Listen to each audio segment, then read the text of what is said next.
Ce sont les indispensables avec Quentin Bérichel. Bonsoir Quentin. Bonsoir David, bonsoir à tous. Alors, l'Europe n'apparaît pas, aujourd'hui en tant qu'entité en tout cas, prête à se défendre. C'est un point sur lequel Donald Trump et Emmanuel Macron sont d'accord. Oui, le constat du président français est sans appel dans les colonnes du journal britannique Financial Times. C'est le moment pour l'Europe d'accélérer et d'agir. Elle n'a pas le choix, elle est à court de ressources. Plus loin, il poursuit dans son interview. Ce que Trump dit à l'Europe, c'est que c'est à vous de porter le fardeau, et moi je dis que c'est à nous de l'assumer. Et cet après-midi, le vice-président américain J.D. Vance appuie de nouveau dans ce sens. Écoutez, c'est à Munich. We think it's an important part of being in a shared alliance together that the Europeans step up while America focuses on areas of the world that are in great danger. Les chiffres parlent d'eux-mêmes en matière de retard européen dans la défense. Oui, et le premier exemple, ce sont les achats de matériel militaire. Ces 4 dernières années, regardez, plus de la moitié des armes achetées en Europe, 55%, sont américaines. Et ce chiffre a presque doublé en 5 ans. Parmi les explications, il y a l'absence d'un champion de l'armement européen. Alors il y a certes des champions nationaux, comme le français Dassault, mais la production européenne est très fragmentée. Les avions de chasse, par exemple. Là où les États-Unis produisent en masse presque que des F-35 avec l'industriel Lockheed Martin, en Europe, pas moins de 6 pays en produisent 4 différents, dont le fameux Rafale en France. Il y a quelques années, il y a bien eu un projet d'achat d'armes en commun, l'EDIP, qui a bien été lancé en Europe. Mais le problème, c'est que les 27 sont divisés sur le type de matériel à acheter. Le projet semble donc aujourd'hui en pause. Le deuxième cas concret, ce sont les dépenses militaires des pays européens qui restent très inférieures comparées aux États-Unis ou encore à la Russie. Alors que Moscou consacre, regardez, près de 6% de son PIB à ses dépenses militaires, alors que les États-Unis en consacrent à peu près 3,5%, eh bien les principaux pays européens, hormis la Pologne, ne dépensent en moyenne que 2% de leur richesse à leur budget défense. Enfin, le troisième exemple, eh bien, c'est l'absence d'une armée européenne conséquente. Si on additionne tous les soldats européens pays par pays, eh bien, le nombre d'hommes et de femmes est de 1,3 million. Comparativement, c'est moins que l'armée russe, qui sera bientôt portée à 1,5 million de soldats. Merci Quentin. Vous avez regardé au début cet petit extrait qui vient de la chaîne de la propagande pro-ukrainienne LCI. Dans cette émission, il y a cette rubrique appelée les indispensables. Eux-mêmes, ils ont présenté les faits qui démontrent que la Russie est plus forte que eux, les amis. La Russie est plus forte que l'Union européenne mélangée.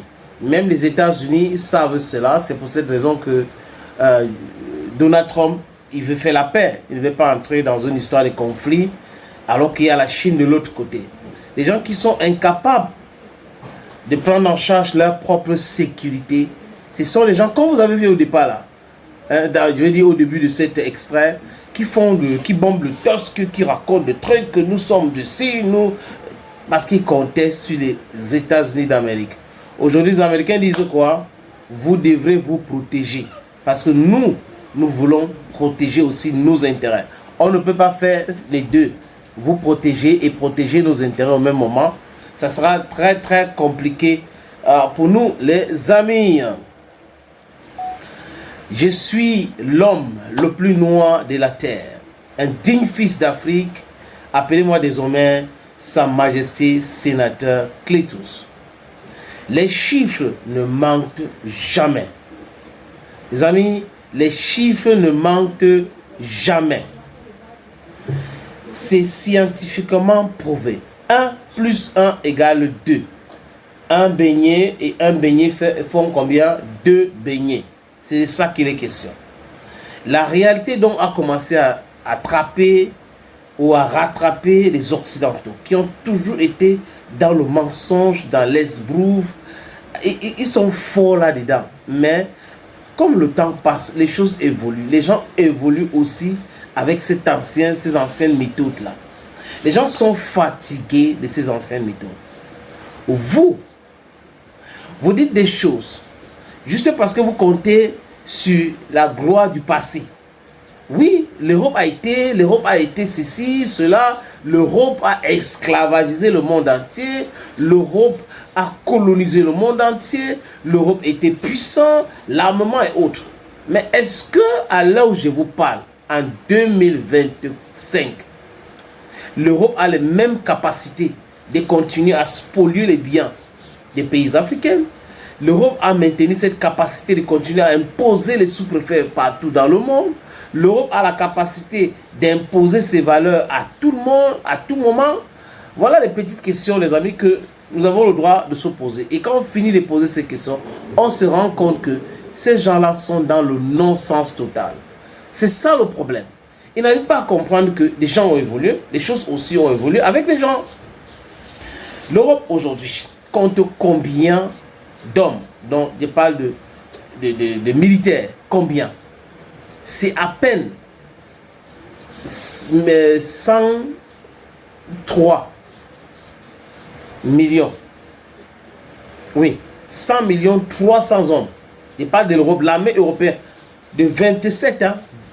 Pologne, Lituanie, Slovaquie, Slovanie, la Croatie, la France, l'Espagne, le Pays-Bas, la Belgique, l'Allemagne, tout ça là, c'est 1,3 million d'hommes.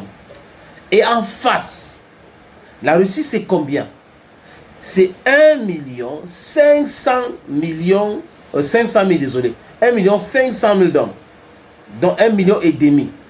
Donc vous voyez qu'en face, il n'y a pas match. En termes de grandeur du territoire, la Russie est 1000 fois plus grande. J'exagère peut-être les amis, mais la Russie est tellement plus grande que l'Europe de l'Est qu'il n'y a pas match.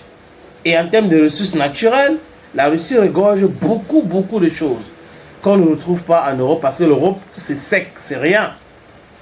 Les gens qui se sont fait la guerre, qui ont toujours fait la guerre, les brutaux, essayent de vouloir donner des leçons aux gens aujourd'hui. Mais Donald Trump est venu les exposer. Et c'est ça qui les fait très mal. That's what is really aching them. Les amis, j'ai dit que les chiffres ne manquent pas. S'il y a une guerre aujourd'hui entre l'Europe et la Russie les bat. En termes d'hommes, si les États-Unis ne viennent pas en appui, l'Europe n'a pas la capacité de produire massivement les armes. Les avions, les chars, c'est tout ça, les chars. Ils n'ont pas cette capacité. J'ai écouté une interview de Glucksmann, un politicien français, qui dit qu'il faut trouver 500 milliards de dollars ou d'euros pour financer une armée européenne ou la défense européenne. Cet argent va venir d'où? Il prend l'exemple sur Covid. Mais Covid, c'est parce que c'était les Américains qui étaient aussi derrière pour vendre des médicaments. Maintenant, l'Europe pour l'Europe, est-ce qu'ils ont la même capacité pour pouvoir faire cela? That is the question we are asking ourselves. Les Polonais vont dire qu'on va acheter des armes américaines. Les Allemands vont dire exactement la même chose. La France avec Dassault et autres vont dire non, on peut produire. Produisons les armes localement et franchement en Europe. Et à partir de là, nous allons nous défendre nous-mêmes. Ils savent très bien que s'ils commencent avec cette démarche, Donald Trump et les États-Unis d'Amérique vont tout faire pour diviser encore davantage l'Europe, les amis.